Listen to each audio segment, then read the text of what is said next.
So let's talk the distinction between victimhood and ownership. This is the victim owner distinction. The way I look at this is that victimhood and ownership really actually live on a continuum. On one side, we have the moments, the times and places when we feel that we're feeling disempowered. We're feeling that choice and dominion lay outside of us versus on the other side of the continuum, the moments in which we feel highly empowered, we feel clear, and we feel clear about what our choices are, and we take responsibility and dominion.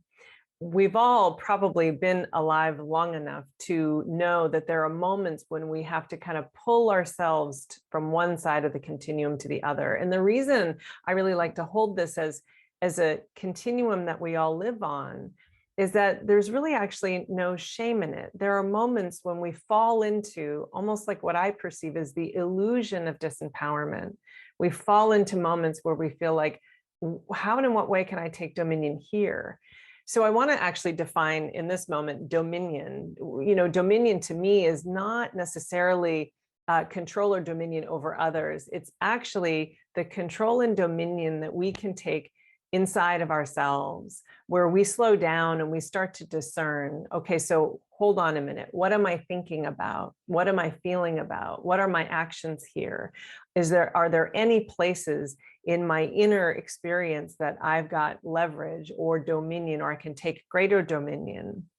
This is where we get even more granular with ourselves as leaders. And in essence, we make peace with the idea that every single one of us falls into disempowerment, moments of disempowerment, that illusion, and we can take dominion, take responsibility, and steward ourselves towards the other side of the continuum into greater and greater levels of responsibility, ownership.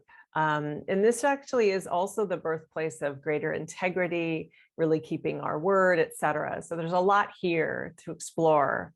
I hope this distinction is useful for you, and I'd love to hear what you have to say about it. So after thousands of conversations with clients all over the world, from pharmaceuticals to aerospace engineering, media to finance, I've come to learn a few things about this journey we call leadership. And so I hope these distinctions and these questions are useful to you. Please do leave a comment below. I'd love to hear how they are for you. And in the meantime, keep up all the inspiring work that you do.